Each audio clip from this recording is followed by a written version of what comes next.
तो हेलो भाई, नमस्ते, राम राम, जय श्री राम, राधे राधे। तो भाई कैसे हो आप लोग भाई? तो भाई आज का वीडियो होने वाला है बहुत मज़ेदार। एक आज अपन एक द्वीप के बारे में बात करने वाले हैं जो अपने भारत का स्वर्ग कहा जाता है। इसे स्वर्ग, अपन कश्मीर की बात नहीं कर रहा, एक और भी स्वर्ग है अगर आपको पता ना हो। तो एक और स्वर्ग है भाई, उसके बारे में बात करने वाले हैं, उसका फिर रिएक्शन देंगे। तो कश्मीर तो भाई है ही स्वर्ग, पर वहाँ पर क्या है, कुछ आतंकवादी पाकिस्तान की वजह से वहाँ पर ये मान लो कि वहाँ स्वर्ग का है तो है, पर वहाँ पर मुश्किलें हैं। अभी आपने देखा कुछ समय पहले वहाँ पर अटैक हुआ था, तो दाऊ वहाँ पर यही हुआ। आपने देखा टेरर अटैक हो गया था, तो बस आम जनता को भाई नुकसान हो गया था, कुछ लोग मारे गए थे, 22-23 लोग ऐसे कुछ मारे गए थे। तो भाई एक और भारत में एक और स्वर्ग है भाई, जैसे मालदीव है भाई, ऐसा ही स्वर्ग भाई भारत में भी है, जिसका नाम लक्षद्वीप है।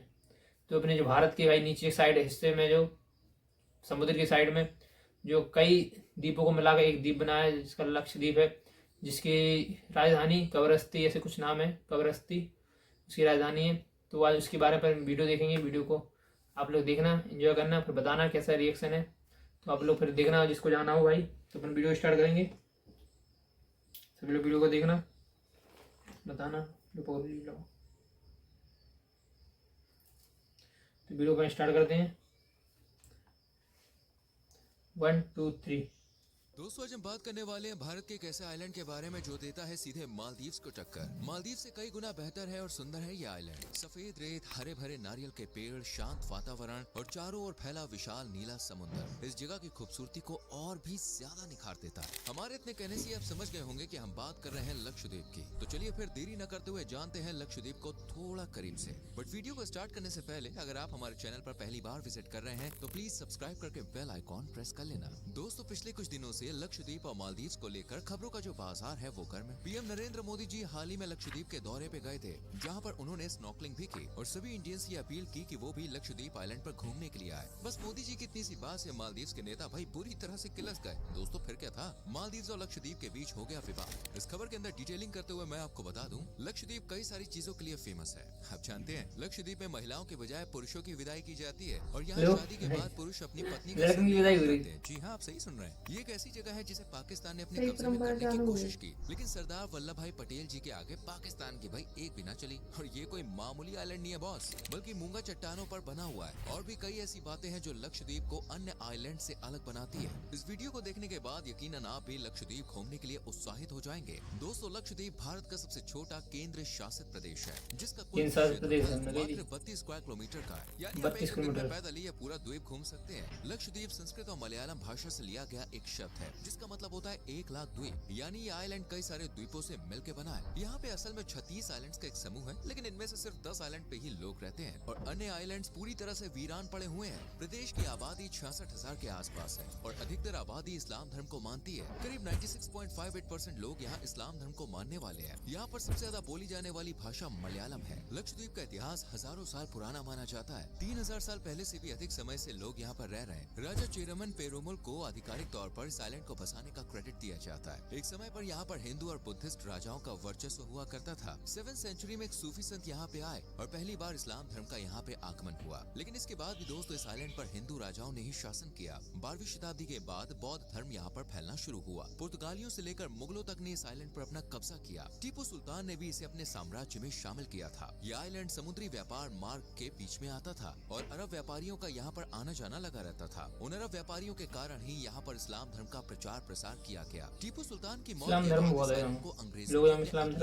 और बाद में साल 1956 में ये भारत का एक केंद्र शासित प्रदेश बना। 1956 करने का श्रेय लौह पुरुष सरदार वल्लभ भाई पटेल जी को जाता है। ऐसे कहा जाता है कि आजादी के बाद पाकिस्तान सरदार वल्लभ भाई पटेल करना चाहता था, क्योंकि यहाँ की ज्यादातर आबादी मुस्लिम ही थी। लेकिन सरदार पटेल जी ने इंडियन नेवी को यहाँ पर भेज दिया और भारतीय सेना ने पहले यहाँ पहुँचकर अपना झंडा गाड़ दिया। भारतीय तिरंगे को देखकर पाकिस्तान की सेना ने आइलैंड पर अपने कदम नहीं रखे और दबे पांव अपने देश वापस लौट गए। लक्षद्वीप को पहले मिनीकॉय, लैकाडेव एंड एमेनिडीव आइलैंड के नाम से जाना जाता था। बाद में इसका नाम बदलकर लक्षद्वीप रखा गया। 1 नवंबर 1973 को इस आइलैंड का नाम रखा गया था और तब से लेकर दोस्तों आज तक 1973 को नाम रखा गया लक्षद्वीप। एक आइलैंड होने के बावजूद लक्षद्वीप का लिटरेसी रेट काफी बेहतर है। यहाँ पर लगभग 92% लोग एजुकेटेड हैं। यहाँ के मूल निवासी ज्यादातर आदिवासी समुदाय से ताल्लुक रखते हैं। केरल के नजदीक होने के कारण यहाँ पर केरल की संस्कृति और कल्चर का काफी प्रभाव देखने को मिलता है। केरल में मनाए जाने वाले त्योहार लक्षद्वीप में भी मनाए जाते हैं। लक्षद्वीप आइलैंड के दोस्त अपनी कोई विधानसभा, कोर्ट या मुख्यमंत्री नहीं है। लक्षद्वीप का ज्यूरिसडिक्शन केरला कोर्ट के अंतर्गत आता है। लक्षद्वीप की अर्थव्यवस्था मुख्य तौर पर कृषि पर निर्भर करती है। नारियल के अलावा यहाँ पर इमली, बादाम और बीटल नट्स का उत्पादन भी होता है। इमली, नारियल को बादाम। प्रोसेस करके नारियल का तेल और नारियल के लड्डू भी यहाँ बनाए जाते हैं। लक्षद्वीप आने वाले जो लोग लड्डू होते हैं कांवड़ी। वो नारियल से बने ताजा प्रोडक्ट्स जरूर खरीदते हैं। खेती बाड़ी के अलावा यहाँ पर मछली का कारोबार भी भाई बड़े लेवल पे किया जाता है और भारत के कई राज्यों में लक्षद्वीप से मछली की सप्लाई की जाती है। साल भर में लगभग 1 लाख टन ट्यूना मछलियों का व्यापार लक्षद्वीप आइलैंड के जरिए किया जाता है। इन सब के अलावा टूरिज्म इंडस्ट्री भी अब यहाँ के लोगों की आय का एक मुख्य स्रोत बन गई है। लक्षद्वीप की टोटल समुद्री रेखा 132 स्क्वायर किलोमीटर की है। यहाँ के बीचेस वाकई में बहुत ही खूबसूरत है। अगर आप कुछ समय प्रकृति के नजदीक सुकून के पल बिताना चाहते हैं ना दोस्तों, तो लक्षद्वीप को अपने विश लिस्ट में जरूर शामिल कीजिए। ऐसा कहा जाता है कि कम बजट में मालदीव का आनंद लेना हो तो भैया लक्षद्वीप आ सकते हैं। लेकिन आपको बता दें, असल में ये जगह मालदीव से कई गुना बेहतर और सुंदर है। सुरक्षा के मामले में भी लक्षद्वीप बेस्ट आइलैंड माना जाता है। यहाँ आप अपने परिवार के संग, दोस्तों के संग या फिर अपने पार्टनर के साथ आ सकते हैं। वैसे आप चाहे किसी के भी साथ आए, यहाँ भरपूर एंटरटेनमेंट आपको मिलने वाला है। भर भर के बॉस, शहर के शोर शराबे से दूर असली शांति का एक्सपीरियंस करेंगे आप। यहाँ पर आके आप तनाव और काम धाम की टेंशन से कुछ समय के लिए से लेकिन मुक्ति पालेंगे। लक्षद्वीप में आपको खूबसूरत समुद्री तटों के अलावा हरे भरे जंगल, शानदार रिजॉर्ट्स, नारियल के पेड़ से लेकर कोरल रीफ आदि देखने को मिलेगा। दोस्तों, कवरत्ती आइलैंड लक्षद्वीप की राजधानी है और यहाँ की सबसे प्रमुख टूरिस्ट डेस्टिनेशंस में से भी एक है। यहाँ पर बैठकर आप नेचर को देखने का नजारा ले सकते हैं। वही शांत वातावरण के बीच समुद्र के पानी की लहरों की आवाज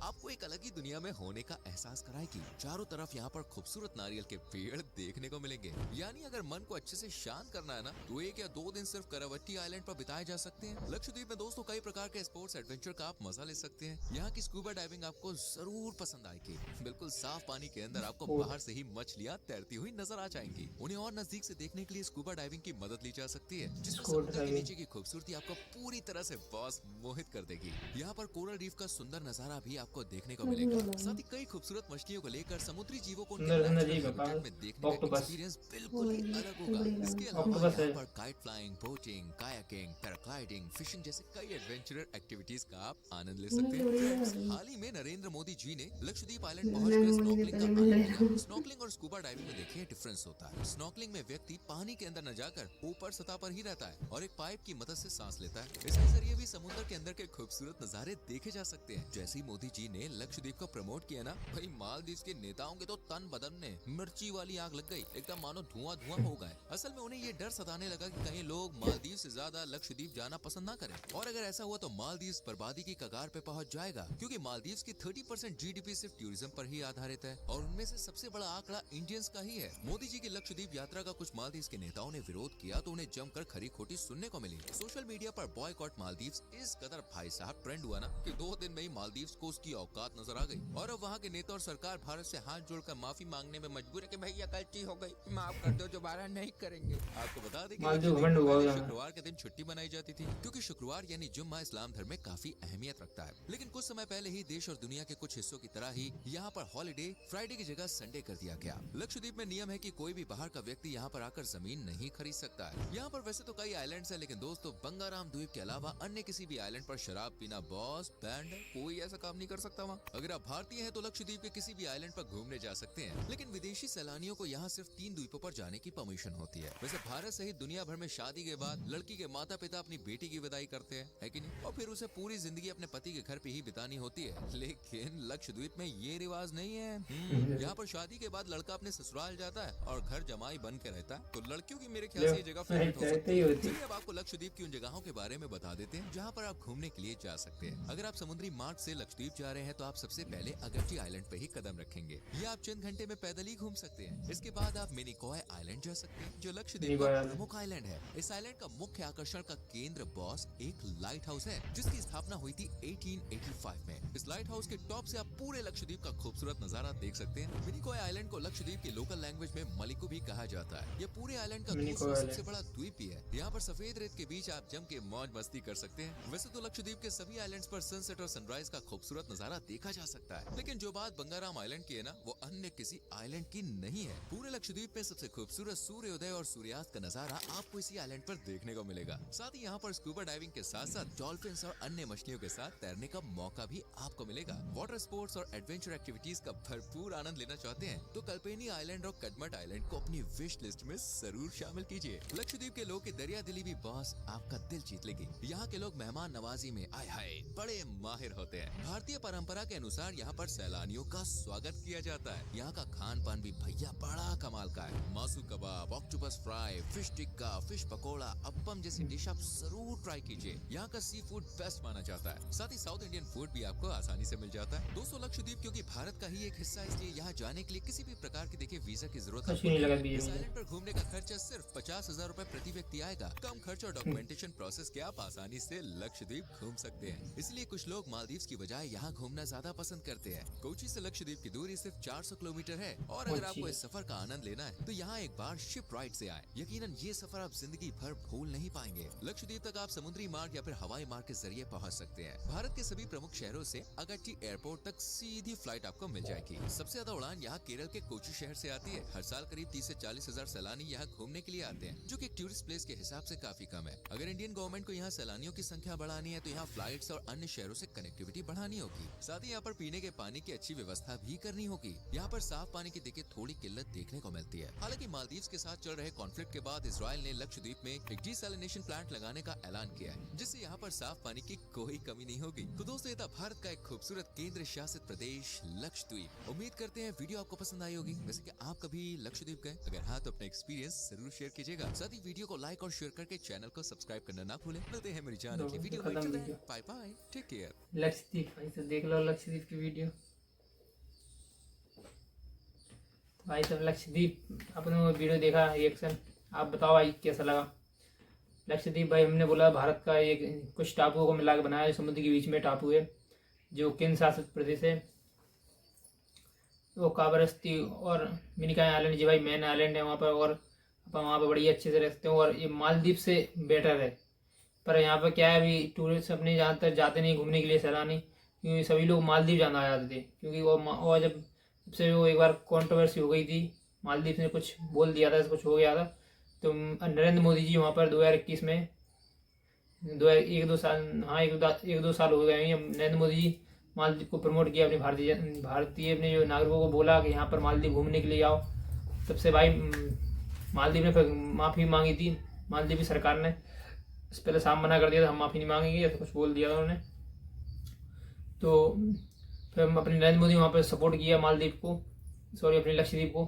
तो वहाँ पर थोड़ी सुरक्षा और टूरिस्ट कम जाते हैं, पर वहाँ पर व्यवस्था बढ़िया है और हमारे ज़्यादा बढ़िया आइलैंड है। पर चाहे धीरे धीरे वहाँ पर जब टूरिस्ट जाएंगे, वो फ्लाइटों का जाना हो जाएगा, तब धीरे धीरे बढ़ेंगे टूरिस्ट।